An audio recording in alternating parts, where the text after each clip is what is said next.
আপনারা দেখছেন খবর বাংলা। শিল্পাঞ্চলের সেরা 5টি খবর নিয়ে আমি প্রিয়াঙ্কা।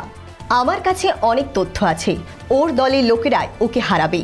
বর্ধমান দুর্গাপুর আসনের টিম শুভেন্দু অধিকারী হারাবে দিলীপ ঘোষকে।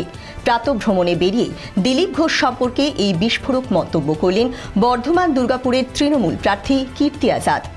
আবারও রানীগঞ্জে প্রচারে এলেন আসানসোল লোকসভা কেন্দ্রের বাম প্রার্থী জাহানারা খান।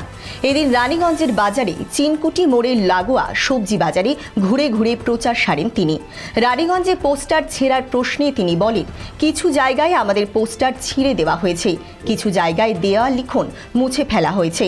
অন্যদের সংগঠন নেই বলে তারা বাম কর্মীদের মনোবল নষ্ট করার জন্য এটা করছে, এটাই প্রমাণ। পুরনো বেতন চুক্তি বাতিল করে নতুন বেতন চুক্তি কার্যকর করতে হবে, এই দাবিতে কাজ বন্ধ করে দুর্গাপুরের রাষ্ট্রায়ত্ত গ্যাস সংস্থা বটলিং প্ল্যান্টের হ্যান্ডলিং বিভাগের কর্মীরা বিক্ষোভে সামিল হলেন শনিবার। দলের শ্রমিক নেতৃত্বের পাশাপাশি প্ল্যান্ট কর্তৃপক্ষের উপর ক্ষোভ উগরে দিল আন্দোলনকারীরা।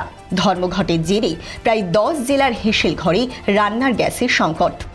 আসানসোলের সালানপুর ব্লকের দেন্দুয়া অঞ্চলে অবস্থিত মাইথো স্টিল অ্যান্ড পাওয়ার লিমিটেড বেসরকারি কারখানার গেটের সামনে বিক্ষোভ ঠিকা শ্রমিকদের।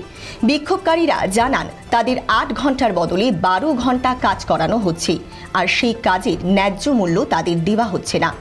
এমনকি কোনো শ্রমিক মোবাইল ফোন ভুলে যদি কাজে নিয়ে আসে, সেই শ্রমিকের বেতন থেকে 1000 টাকা জরিমানা কেটে নেওয়া হয়। তাছাড়া 2 দিন কাজে না আসতে পারলে সেই শ্রমিককে কাজ থেকে বসিয়ে দেওয়া হয়।